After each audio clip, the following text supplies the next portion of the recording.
তারা বাংলাদেশের স্বাধীনতাকেই চায় নাই, তাদের কাছে এখন আমাদেরকে গণতন্ত্রের শিক্ষা নিতে হবে। একটি অত্যন্ত গুরুত্বপূর্ণ নির্বাচন হতে যাচ্ছে, আর 10টা সাধারণ নির্বাচনের মতো এই নির্বাচনটি হবে না। তা আপনারা নিশ্চয়ই ইতিমধ্যে বলা হয়ে গিয়েছে যে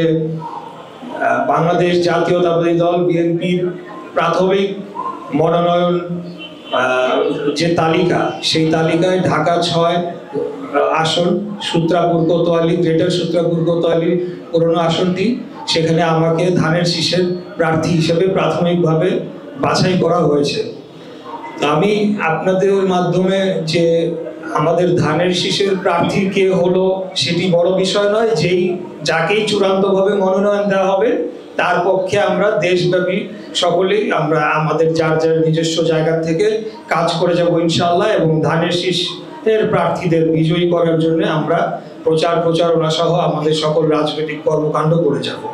তারপরেও যেহেতু আমাকে প্রার্থী করা হয়েছে, আমি আমার পক্ষ থেকেও কয়েকটি বার্তা আপনাদের মাধ্যমে দিতে চাই। সেটি হচ্ছে যে প্রথমেই যেটি বলছিলাম, যেহেতু একটি অত্যন্ত গুরুত্বপূর্ণ সংসদ হবে, এই সংসদে অনেকগুলা সংস্কার প্রস্তাব যেগুলো উত্থাপিত হবে বলে আমরা আশা করতে পারি, এবং সেগুলোকে পাশও করা হবে বলে আমরা বিশ্বাস করি। এই সংস্কারগুলো হলে আসলে বাংলাদেশের আগামী দিনের ইতিহাস, অর্থাৎ ভবিষ্যতের যে ইতিহাসটি রচিত হতে যাবে, সেটি সম্পূর্ণ ভিন্ন হবে বলে আমি বিশ্বাস করি। আমরা যে আমাদের ছাত্র জনতা যে বাংলাদেশের স্বপ্ন দেখে গত বছর ছাত্র জনতার গণ অভ্যুত্থান করে স্বৈরাচার খুনি ফ্যাসিস্ট হাসিনাকে হটিয়েছে, আমি মনে করি যে বাংলাদেশ জাতীয়তাবাদী দলই একমাত্র বর্তমানে রাজনৈতিক দল যারা তাদের সেই যে রক্তের যে প্রতিদান সেটি দিতে পারে। আগামী দিনে বাংলাদেশকে 31 দফার যে সংস্কার প্রস্তাব আমাদের পক্ষ থেকে দেওয়া হয়েছে, সেটিকে বাস্তবায়নের মাধ্যমে আমরা তাদের এই রক্তের প্রতিদান দেব, এবং আগামী দিনে বাংলাদেশে গণতন্ত্র যাতে স্থায়ীভাবে প্রতিষ্ঠা লাভ করে, এবং আর কোনোদিনও যাতে কোনো ফ্যাসিবাদী বা কোনো স্বৈরাচারী শক্তি তারা বাংলাদেশের ক্ষমতাকে, রাষ্ট্র ক্ষমতাকে কুক্ষিগত করে তারা এই দেশের লুটপাটতন্ত্র কায়েম না করতে পারে, সেটার জন্য যে সকল সংস্কারের প্রয়োজন, যেমন তত্ত্বাবধায়ক সরকারকে স্থায়ীভাবে প্রতিষ্ঠা করা এবং বিরোধী দলের মত নিয়ে নির্বাচন কমিশনারকে নিয়োগ দেওয়া, এই ধরনের অনেকগুলো প্রস্তাবে কিন্তু ইতিমধ্যে বাংলাদেশ জাতীয়তাবাদী দল একমত হয়েছে ঐক্যমত্য কমিশনে দীর্ঘ 9 মাস বিভিন্ন বৈঠকের পর। তারপরে আপনারা দেখেছেন যে এই ঐক্যমত্য কমিশন এবং বিশেষ দুইটি রাজনৈতিক দলের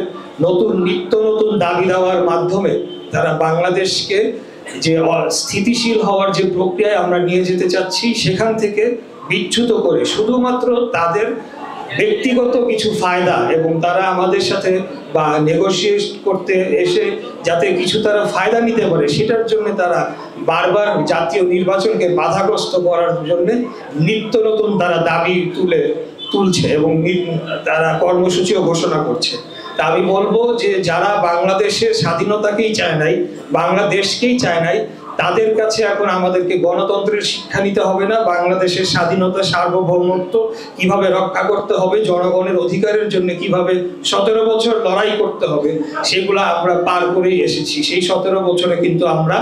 এই আজকে যারা নতুন নতুন দাবি তুলছে তাদেরকে আমরা তখন দেখি নাই বা পাই নাই। তারা তখন আওয়ামী লীগের সাথে মিলেমিশে একাকার হয়ে তারা ঠিকই তাদের কার্যক্রম চালাচ্ছিল, গুপ্ত কার্যক্রম চালাচ্ছিল। তো তারা যদি কোনোভাবে নির্বাচনকে ভণ্ডুল করার কোনো চেষ্টা করে, আমরা ধরে নিব এটা বাংলাদেশের বিপক্ষের একটি ষড়যন্ত্র, এবং সেটাকে আমরা কঠোর হস্তে প্রতিরোধ করার জন্য বাংলাদেশের